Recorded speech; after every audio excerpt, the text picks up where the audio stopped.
The Kethmori ships moved through space like hungry wolves hunting prey. War Prime Zekthar stood on the bridge of his flagship, watching the star maps with cold satisfaction. Behind him stretched a fleet of 12 massive dreadnoughts, each one capable of turning a planet into ash and dust. For 300 years, his people had ruled the galaxy through fear and overwhelming force. No species had ever stood against them for more than 3 days. Zekthar's scaled hands gripped the command rail as he studied their newest target. The third planet from a yellow star showed signs of a young civilization. Radio signals primitive. Satellites and small ships that barely left their home system. The intelligence reports called them humans. Like all the others, they would learn to kneel or they would burn. The War Prime had perfected the art of conquest long ago. First came the demonstration of power. His ships would destroy military installations and major population centers until the enemy understood they faced extinction. Then came the ultimatum: submit completely or watch their world die. Every species chose survival. Every species bent the knee. The humans would be no different. Captain Jake Morrison sat in the command chair of the USS Liberty, humanity's most advanced battleship. The ship patrolled the outer edges of the solar system, its sensors constantly scanning for threats. Morrison was a veteran of the asteroid mining conflicts and the Mars colonial wars. He had seen combat before, but nothing like what his instruments were showing him now. Captain, long-range sensors are picking up massive energy signatures, Lieutenant. Amy Stone reported from her tactical station. Her fingers danced across the controls as she tried to make sense of the readings. 12 contacts, each one bigger than anything in our database. Morrison leaned forward in his chair. How big are we talking? 3 times the size of our largest. Carriers, sir, Stone replied. Her voice remained steady, but Morrison could hear the tension underneath. They're moving in formation, heading directly for Earth. Commander Nick Palmer looked up from his engineering console. Captain, those energy readings don't match any known propulsion system. Whatever they're using, it's way beyond our technology level. Morrison felt a cold weight settle in his stomach. For months, deep space monitoring stations had picked up strange signals from the outer galaxy. Reports of entire star systems going dark. Civilizations that simply stopped transmitting one day and never started again. The military brass had hoped it was just equipment failure or natural disasters. Now Morrison knew better. Communications.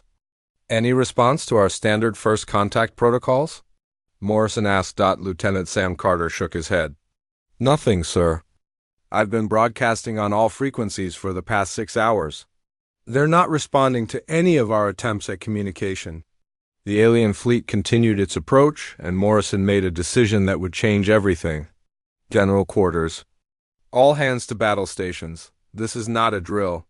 Alarms echoed through the Liberty as the crew prepared for combat. Morrison knew his ship was outgunned and outnumbered, but he also knew that someone had to make a stand. Earth's defense grid was strong, but it was designed to handle pirates and rogue asteroids, not an invasion fleet from another star system. Zekthar watched his sensor displays with amusement as the single human ship moved to intercept his fleet. The vessel was primitive by Kethmori standards, powered by fusion reactors and armed with kinetic projectiles and basic energy weapons. Its crew of 200 posed no threat to his forces, but their actions puzzled him. War Prime, the human vessel is transmitting, his communications officer reported. They are demanding that we leave their system or face military action. Zekthar's mandibles clicked in what passed for laughter among his kind. They threaten us? 1 ship against 12 dreadnoughts? He gestured toward the communications array. Open a channel. Let me speak to their leader. Morrison's main screen flickered to life, showing the bridge of the alien flagship. The creature standing before him was 7 feet tall with gray-green scales and 4 arms. Its eyes were black pits that seemed to swallow light. When it spoke, its voice came through the translators as a harsh rasp. I am War Prime Zektar of the Kethmori hegemony, the alien said. Your species is now under our dominion. You will surrender your weapons and submit to our authority. Resistance will result in the complete destruction of your civilization. Morrison stood up slowly, his jaw set in determination. This is Captain Jake Morrison of the Earth Defense Force. You have entered human space without authorization. Turn around and leave now, or we will consider your presence an act of war. Zekthar stared at the human in disbelief. In 3 centuries of conquest, no species had ever refused his initial demand. They all begged for mercy or tried to negotiate. This human simply told him to leave. You do not understand your situation, Zekthar said. We have conquered 17 civilizations. We have turned entire worlds into glass. Your single ship cannot stand against our might. Morrison's expression never changed. Maybe not, but we're going to try anyway. The War Prime felt something he had not experienced in decades: surprise. You would sacrifice your crew and your world for meaningless defiance. We call it freedom, Morrison replied, and it's never meaningless. Zekthar cut the transmission and turned to his weapons. Officer, target their largest population center. Prepare for planetary bombardment. These humans need to see what happens to those who refuse to submit. The Kethmori fleet moved into attack formation, their massive plasma cannons beginning to charge. Energy readings spiked across Morrison's tactical displays as the alien weapons prepared to fire on Luna City, Earth's largest off-world colony. Morrison looked around his bridge at the faces of his crew. Amy Stone at Tactical, her hands steady on her controls. Nick Palmer at Engineering, already rerouting power to weapons and shields. Sam Carter at Communications, still trying to reach Earth Command through the interference. They all knew they were about to die, but none of them showed fear. All stations report ready for combat, Stone announced. Morrison nodded. Take us in, full speed ahead. The USS Liberty accelerated toward the alien fleet, its engines burning bright against the darkness of space. Behind them, Earth hung like a blue jewel, unaware that its fate was being decided in the cold vacuum between worlds. Morrison knew his ship couldn't win this fight, but he also knew that someone had to send a message to the galaxy. Humanity would not go quietly into the night. The first shots of the war were about to be fired, and nothing would ever be the same again. The first Kethmori plasma bolt lit up space like a miniature star. The beam of superheated energy streaked toward Luna City, carrying enough power to vaporize half the colony in a single strike. Morrison watched the attack unfold on his tactical display, knowing that millions of lives hung in the balance. Intercept course, maximum burn, Morrison ordered. The Liberty's engines roared to life, pushing the ship beyond its safety limits as it raced to position itself between the alien weapon and the lunar colony. Amy, Stone's fingers flew across her console. Firing solution locked, all weapons ready. Fire. Everything we have, Morrison commanded. The Liberty's railguns opened up first, sending streams of tungsten projectiles toward the Kethmori flagship at a significant fraction of light speed. The ship's missile tubes launched their entire payload, 40 nuclear-tipped warheads streaking across the void. Energy weapons added their own deadly contribution, cutting beams of coherent light that could slice through starship armor. Zekthar felt his ship shudder as the human weapons found their target. The primitive kinetic projectiles somehow penetrated his shields, punching holes in the dreadnought's outer hull. The nuclear missiles detonated against his armor, each explosion equivalent to the destruction of a small city. Damage report, Zekthar snarled. Hull breaches on decks 12 through 15, his tactical officer replied. Shield generators operating at 60% efficiency. The humans are using some kind of armor-piercing projectiles we have never encountered before. Zekthar's eyes narrowed as he studied the human ship on his display. The Liberty was small and primitive, but it fought with a viciousness that caught him off guard. Every shot was aimed to cause maximum damage. There was no hesitation, no attempt at negotiation. The humans had committed fully to battle from the first moment. Morrison gripped his command chair as the Liberty shook under alien fire. The Kethmori return volley hammered his shields, overloading generators and sending sparks flying across the bridge. But his ship kept fighting, kept moving, kept striking back with everything it had. Shield strength down to 40%. Nick Pomeau reported from engineering. Hull integrity holding, but we can't take much more of this. Keep us moving, Morrison replied. Amy, target their weapon arrays. If we can knock out their guns, maybe we can buy Luna City sometime. Stone adjusted her targeting parameters, focusing the Liberty's firepower on the massive plasma cannons that lined the Kethmori flagship. The human ship darted between the alien dreadnoughts like a fighter attacking bombers. Too small to hit easily, but dangerous enough to demand attention, Zekthar watched his fleet struggle to track the single human vessel. His ships were built for overwhelming firepower, not dogfighting with smaller opponents. The humans had somehow designed their ship to exploit that weakness, using superior maneuverability to stay ahead of his targeting systems. All ships, concentrate fire on the human vessel, Zekthar ordered. I want it destroyed immediately. 12 dreadnoughts turned their weapons toward the Liberty, filling space with enough destructive energy to glass a continent. Morrison saw the attack coming and made the only choice available to him. Emergency evasive maneuvers. Give me everything the engines have got. The Liberty twisted through space in a desperate dance of survival. Plasma bolts passed close enough to boil away. Sections of hull armor. Particle beams carved glowing furrows across the ship's superstructure. But somehow, the human vessel kept flying, kept fighting, kept refusing to die. Stone managed to land a perfect shot on one of the Kethmori dreadnoughts, her railgun projectiles punching through the ship's main reactor. The alien vessel erupted in a ball of fire that lit up half the solar system. A second dreadnought took critical damage to its propulsion systems. Spinning helplessly out of formation, Zekthar felt something he had not experienced in decades, actual concern for the outcome of a battle. 2 of his ships were out of action, damaged by a single primitive vessel that should have been destroyed in the first exchange of fire. The humans were not fighting like any species he had encountered before.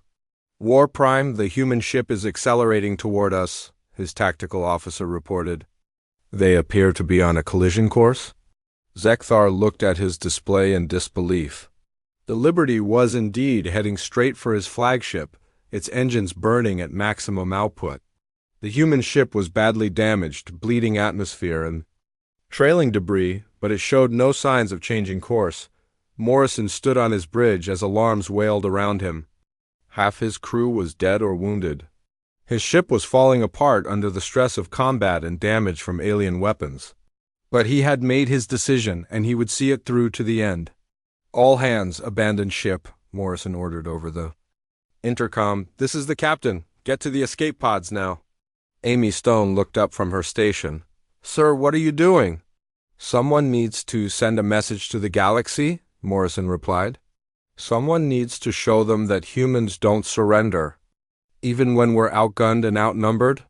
Stone shook her head. I'm staying with the ship, sir. So am I, Palmer added from engineering. Sam Carter nodded from his communications console. Me too, Captain. Morrison felt a surge of pride as he looked at his remaining crew. These people understood what needed to be done, and they were willing to pay the ultimate price to do it.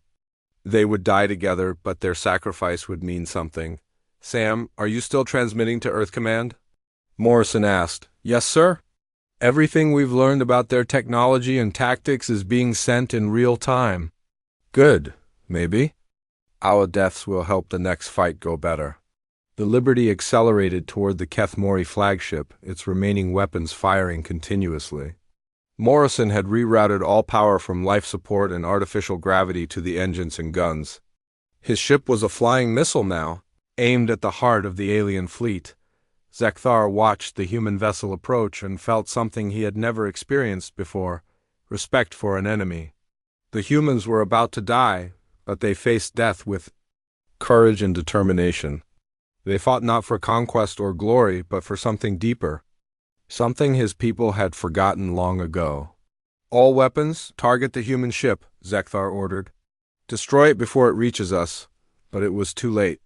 The Liberty slammed into the Kethmori flagship at a significant fraction of light speed. its mass converted into pure destructive energy. The collision tore both ships apart, turning metal and flesh into superheated plasma that expanded outward in a brilliant sphere of light. When the explosion faded, both vessels were gone. Zekthar found himself floating in an escape pod, watching debris from his flagship tumble through space. For the first time in his military career, he had been defeated in single combat. One human ship had destroyed his dreadnought and crippled. Two others died as his surviving fleet regrouped. Zekthar realized that everything had changed. The humans had not begged for mercy or tried to negotiate. They had simply fought with everything they had, and when defeat became inevitable, they had chosen to take their enemies with them. The War Prime looked toward the blue planet hanging in space and felt a chill run through his scaled hide. If one human ship could do this much damage, what would happen when their entire species turned to war? For the first time in 3 centuries, Zekthar wondered if the Kethmori hegemony had chosen the wrong enemy. The wreckage of the Liberty drifted through space, but its final transmission continued to reach Earth. The data about Kethmori weapons and tactics would prove invaluable in the battles to come. Morrison and his crew were dead, but their sacrifice had lit a fire that would burn across the galaxy. 6 months after the Battle of Luna, Earth had transformed into something the galaxy had never seen before. Admiral Lisa Grant stood in the command center of the newly constructed orbital shipyards, watching dozens of warships take shape in the construction bays. The loss of the Liberty and Captain Morrison's crew had sent shockwaves through human civilization, but instead of surrendering, humanity had chosen to fight. Grant had been promoted to head Earth Defense Command after the previous admiral suffered a nervous breakdown trying to comprehend the scale of the threat they faced. She was a veteran of the Titan Station incident and the Europa mining wars, but nothing in her experience had prepared her for planning the defense of an entire species. "Admiral, the latest production reports." Her aide handed her a datapad. The numbers were staggering. Every major industrial facility on Earth and its colonies had been converted to military production. Civilian spacecraft were being retrofitted with weapons and armor. Mining operations in the asteroid belt were working around the clock to provide raw materials for the war effort, but the most important asset in their fight against the Kethmori was currently housed in a high-security facility on the dark side of the moon. War Prime Zekthar had survived the destruction of his flagship and been taken prisoner, when his escape pod was recovered by human search teams. For the first time in galactic history, a high-ranking Kethmori officer was in enemy hands. Colonel Pete Davis approached the interrogation room with careful steps. The alien inside had commanded fleets that destroyed entire civilizations. Davis had seen the footage from Luna City, where Kethmori plasma weapons had carved through buildings, like they were made of paper. Thousands of people had died in those first moments of the attack. The War Prime sat chained to a reinforced chair, his forearms secured with restraints designed to hold creatures far stronger than any human. His black eyes tracked Davis as the colonel entered the room, but he remained silent. "My name is Colonel Davis," the human said, taking a seat across from his prisoner. "I'm here to ask you some questions about your people and their military capabilities." Zekthar's mandibles clicked in what might have been amusement. "You believe I will betray my own kind to save my worthless life?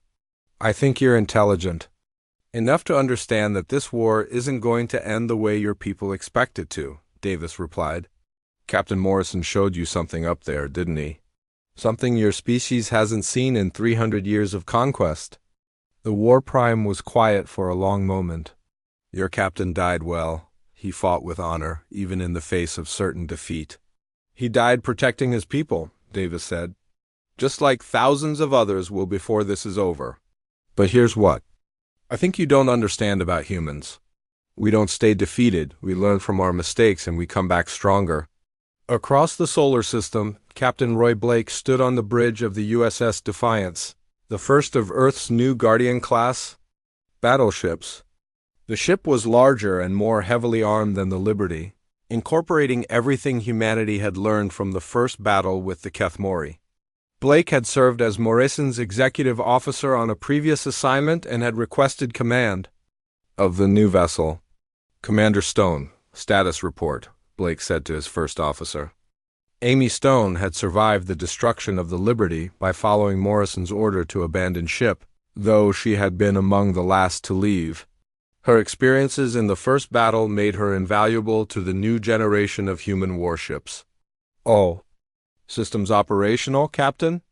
Weapons and shields at maximum efficiency, Stone reported.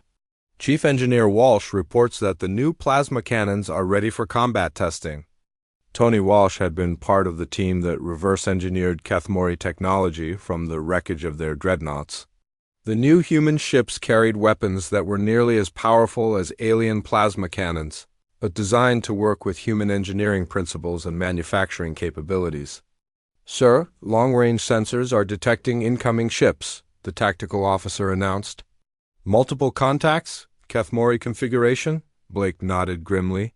Intelligence reports had warned that the aliens would return with a larger fleet, seeking revenge for their humiliation at Luna. This time they came with 30 dreadnoughts and twice as many escort vessels. The Kethmori High Command was taking no chances with the troublesome humans. Signal the fleet. All ships to battle stations. Today we show the galaxy that the first battle was no accident. 12 human battleships moved into formation there. Crews trained and ready for the fight of their lives.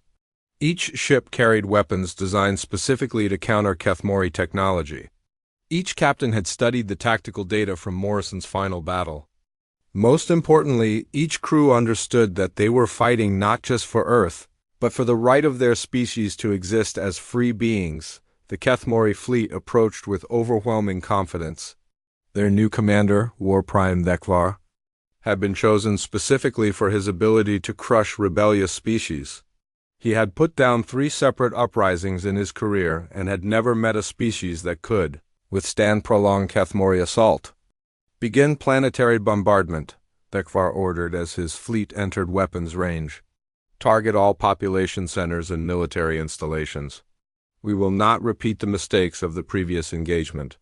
But as the alien weapons charged, something unprecedented happened. The human ships did not move to intercept the plasma bolts. Instead, they opened fire on the Kethmori fleet with weapons that matched alien firepower shot for shot. Zekvar watched in amazement as human plasma cannons tore through his lead dreadnoughts. The primitives had somehow developed technology that rivaled Kethmori engineering in a matter of months. But how was such rapid advancement possible?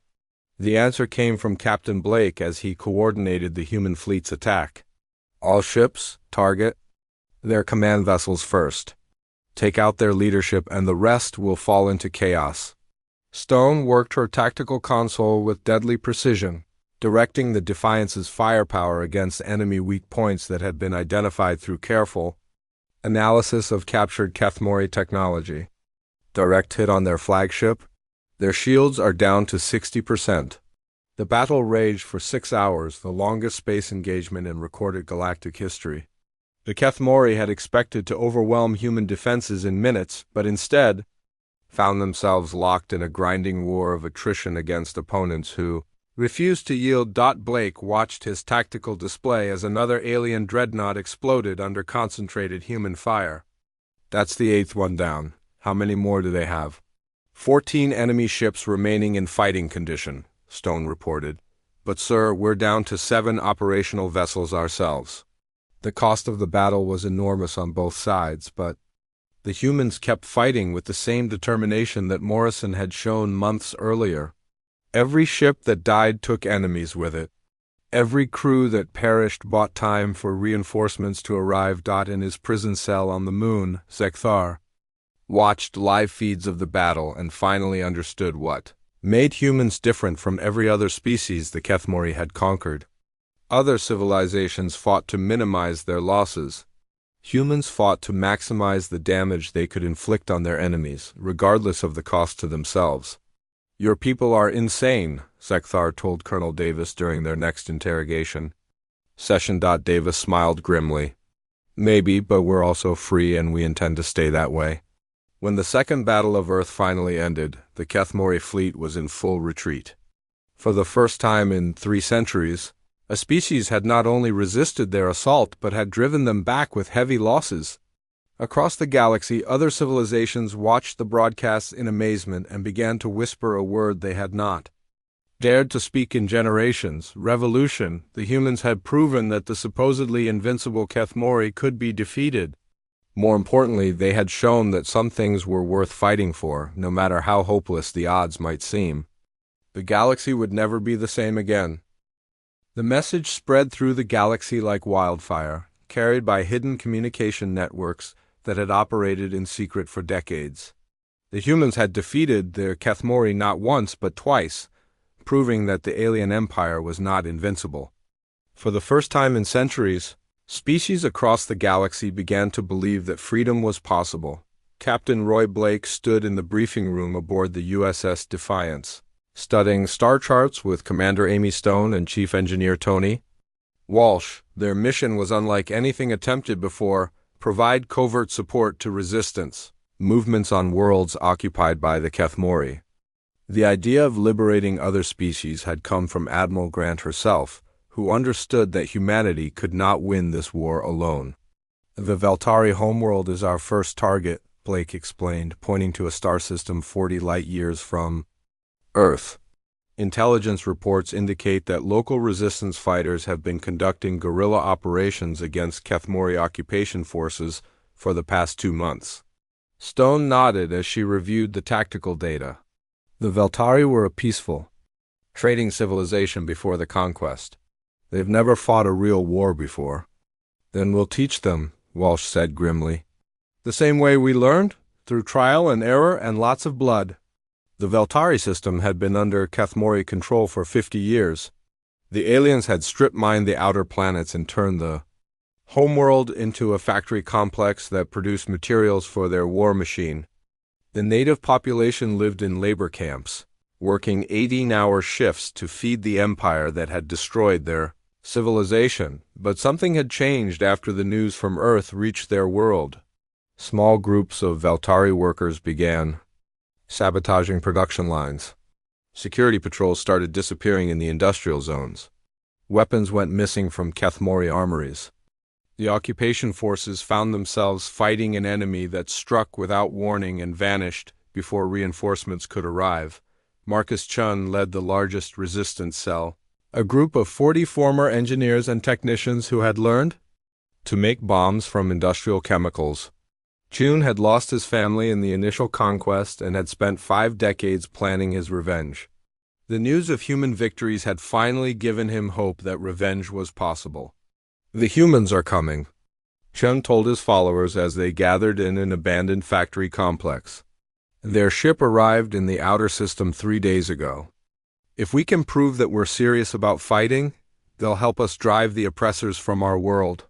The USS Defiance moved through the asteroid belt surrounding the Veltari system, using the rocky debris to mask its approach. Blake had learned stealth tactics from studying Kethmori patrol patterns, understanding that the aliens relied on overwhelming force rather than subtlety. Their sensors were designed to detect large fleets, not single ships moving carefully through natural cover. Contact established with the resistance, the communications officer reported. They're requesting weapons and training support, Blake nodded. Prepare a shuttle. Commander Stone, you'll lead the away team? Take Walsh and a squad of Marines. These people need to learn how to fight a real war, and they need to learn fast. Stone felt the weight of responsibility as her shuttle descended toward the planet's surface. The Veltari were depending on human expertise to free their world, but they were also risking everything on the hope that outsiders could succeed where they had failed for decades. The resistance base was hidden deep underground, carved from the bedrock beneath an abandoned mining complex. Stone found herself impressed by the ingenuity of the Veltari, who had created a sophisticated network of tunnels and supply caches. Despite having no military experience, Marcus Chun greeted the human team with obvious relief. Commander Stone, we have been waiting for this day since we first heard about your victories against the Kethmori. Stone studied the Veltari leader, noting the determination in his eyes and the scars on his hands from decades of forced labor. We're here to help, but you need to understand something. Fighting the Kethmori means accepting heavy casualties. Many of your people will die before this is over. Jun's expression hardened. Many of our people have already died in their labor camps. At least now we can make our deaths count for something. The training began immediately.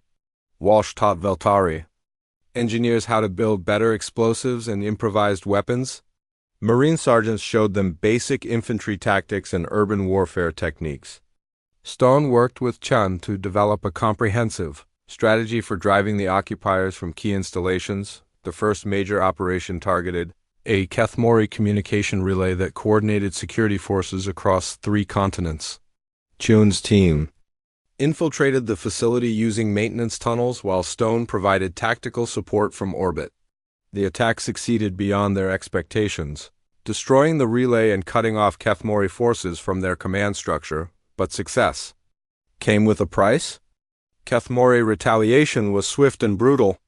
Orbital bombardment turned 2 resistance hideouts into smoking craters. Security sweeps rounded up hundreds of suspected collaborators. The occupation commander, War Prime Varshan, announced that 10 Veltari would be executed for every act of sabotage. Stone watched the execution broadcasts from the Defiance and felt sick to her stomach. These people were dying because humanity had given them hope and weapons to fight back. But when she offered to halt the operation, Chun refused. "Our people have been dying for 50 years, the Veltari leader told her over the communication. Link, at least now they die fighting for freedom instead of simply fading away in the labor camps. The resistance adapted and evolved, learning from each engagement with the enemy. They developed new tactics that exploited Kethmori weaknesses, striking at supply convoys and isolated outposts before vanishing into the civilian population. Most importantly, they began to coordinate with similar movements on other occupied worlds. Colonel Pete Davis made a breakthrough in his interrogation of Zekthar during this same period. The captured War Prime had grown increasingly cooperative as he watched his empire's foundations crumble. The old soldier had begun to respect human determination and was curious about what would replace Kethmori rule if the rebellion succeeded. "Your central command is located on Dominion Prime," Zekthar revealed during one session. "It is a fortress world with defensive systems that could repel any fleet. But there is something you should understand about my people. We are not united by ideology or shared purpose. We follow strength and we abandon weakness." Davis leaned forward. "What are you telling me?" "The hegemony exists because Supreme War Prime Vakthal has never been defeated in battle. If he falls, every subordinate commander will turn on the others to claim power for themselves. Your species thinks in terms of unified resistance. Mine thinks in terms of hierarchy and dominance." The information was invaluable. Admiral Grant immediately began planning the most ambitious military operation in human history, a direct assault on the heart of the Kethmori Empire. But such an attack would require more than human ships and crews. It would need the support of every resistance movement in the galaxy. Blake and Stone worked tirelessly to coordinate with liberation fighters across dozens of star systems. The Veltari success had inspired other species to take up arms against their oppressors. The galaxy was erupting in revolution, and humanity was at the center of it all. Walsh oversaw the construction of a new class of warship, specifically designed for the assault on Dominion Prime, the USS. Vengeance would be the largest and most powerful vessel ever built by human hands. Armed with weapons that combined the best of human and captured alien technology, but building ships was only part of the challenge. The attack would require perfect timing and coordination between forces separated by hundreds of light years. A single mistake could doom not just the human fleet, but every species that had joined the rebellion. Stone stood on the bridge of the Defiance, watching star charts that showed resistance movements across the galaxy. Red markers indicated active fighting on 47 different worlds. Green markers showed liberated systems where Kethmori forces had been driven out completely. It was the largest military conflict in galactic history, and it was all leading toward one final confrontation. The time for subtle operations and guerrilla warfare was ending. Soon, The rebellion would either strike at the heart of the Kethmori Empire or be crushed forever under the weight of alien retaliation. Everything humanity had fought for would be decided in the space around a single world. The combined fleet assembled in the neutral zone between galactic sectors, the largest gathering of warships in recorded history. Admiral Lisa Grant stood on the bridge of the USS Vengeance, watching her tactical displays as ships from 6 different species took their positions in the attack formation. Human vessels formed the core of the fleet, but they were joined by Veltari destroyers, Jektai cruisers, and converted merchant ships from a dozen other liberated worlds. Grant had spent months planning this operation, knowing that failure would mean the extinction of the rebellion and quite possibly the human race. The Kethmori had pulled back their scattered forces to defend Dominion Prime, concentrating their remaining strength around the fortress world that had been the center of their empire for centuries. Captain Roy Blake commanded the lead squadron, his battle-tested crew aboard the USS Defiance ready for the fight of their lives. Commander Amy Stone worked her tactical station with the precision of someone who had survived 3 major engagements with the enemy. Chief Engineer Tony Walsh monitored the ship's revolutionary weapon systems, designed specifically to penetrate the massive defensive installations surrounding the Kethmori homeworld. "All ships report ready for jump," the communications officer announced. Grant took a deep breath. "Signal the fleet. Operation Liberation is a go. All ships jump on my mark." The space around the neutral zone lit up with dozens of jump flashes as the Liberation fleet disappeared into hyperspace. Their destination was a star system that had been forbidden to outsiders for 3 centuries, defended by weapons that could crack planets and shields that had never been breached. Supreme War Prime Vokthul watched the approaching enemy fleet from his command center deep within Dominion Prime. The ancient ruler had led the Kethmori for 200 years, expanding their empire through calculated brutality and overwhelming force. He had crushed every rebellion and conquered every species that dared resist his authority, but the humans were different. They had not only survived initial contact with Kethmori forces, but had somehow inspired other species to join their cause. Half the galaxy was in open revolt, and now they dared to attack the very heart of his empire. "Status report," Vokthul commanded his tactical officer. 87 enemy vessels of various configurations. 31 human battleships, the rest are ships from liberated worlds. Our defensive fleet numbers 120 dreadnoughts plus orbital weapon platforms. Vokthul's mandibles clicked in satisfaction. "They come to die on our doorstep. Activate all defensive systems. Prepare for planetary bombardment of any world that has supported this rebellion." The battle began as the Liberation fleet dropped out of hyperspace at the edge of the Dominion system. Immediately, massive orbital defense platforms opened fire with plasma cannons the size of skyscrapers. Energy beams that could vaporize asteroids reached across millions of kilometers to strike at the approaching ships. Blake watched his formation take fire as they advanced toward the planet. "All ships, evasive maneuvers. Stay spread out and keep moving." "Walsh, how are our shields holding?" 90% and climbing, the chief engineer replied. "The new shield harmonics are working exactly as designed."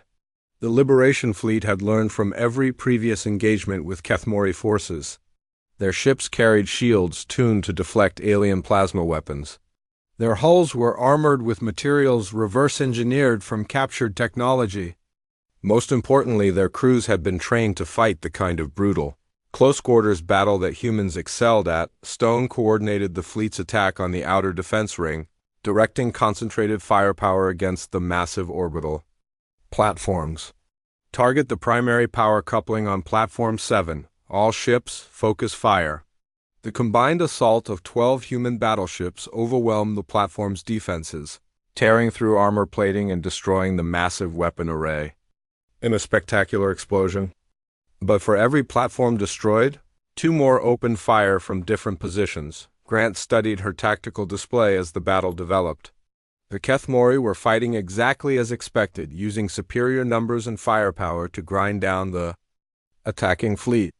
But the Liberation forces had advantages that the aliens couldn't counter: superior tactics, better coordination, and the desperate determination of beings fighting for their freedom.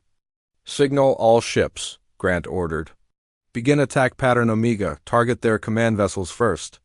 The Liberation fleet suddenly changed formation, abandoning their direct assault on the defense platforms to concentrate on the Kethmori dreadnoughts defending the inner system.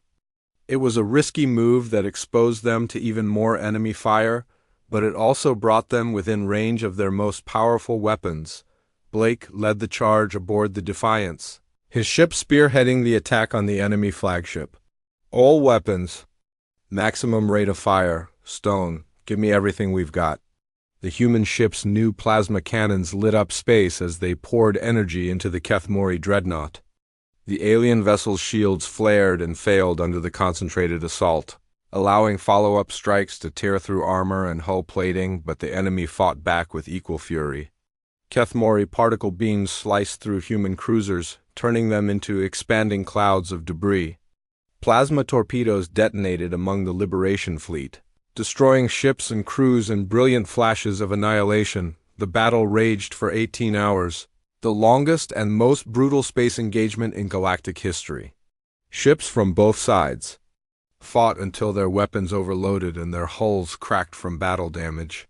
The space around Dominion Prime became a graveyard of twisted metal and floating debris. Grant realized that the battle was reaching a critical point.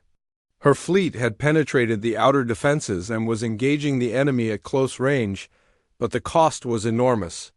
Nearly half her ships were destroyed or disabled, and the Kethmori still had reserves to throw into the fight. "All Marine units, prepare for boarding operations," Grant ordered. "We're taking this fight to their command center."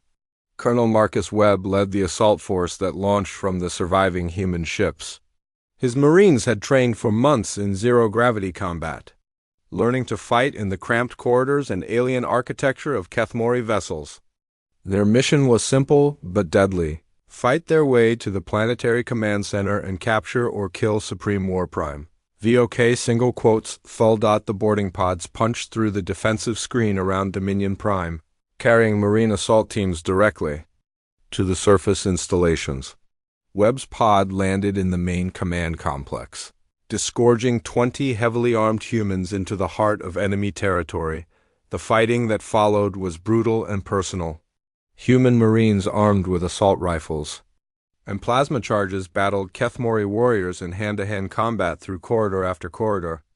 The aliens were larger and stronger, but the humans fought with a viciousness that shocked their enemies. Webb led his team through the labyrinthine command center, following intelligence provided by the captured War Prime Zekthar. Every step was contested by desperate Kethmori, defenders who understood that their empire's survival depended on protecting their supreme leader. The final confrontation took place in the central command chamber, where Supreme War Prime Vakthul waited with his personal guard. The ancient ruler had ruled the galaxy for 2 centuries through fear and overwhelming force, but now he faced opponents who refused to be intimidated. "You dare enter my sanctum," Vakthul snarled as Webb and his surviving Marines burst into the chamber. "I have crushed species greater than yours." Webb raised his weapon, his face grim behind his combat helmet. Maybe, but none of them were human. The firefight lasted only minutes, but it changed the course of galactic history.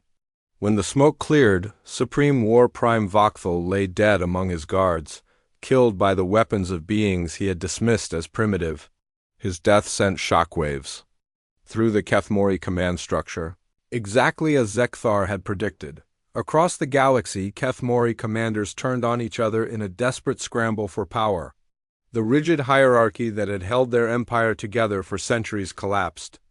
In a matter of hours, subordinate leaders abandoned their posts to fight for control of individual star systems, leaving their former subjects free to determine their own fates.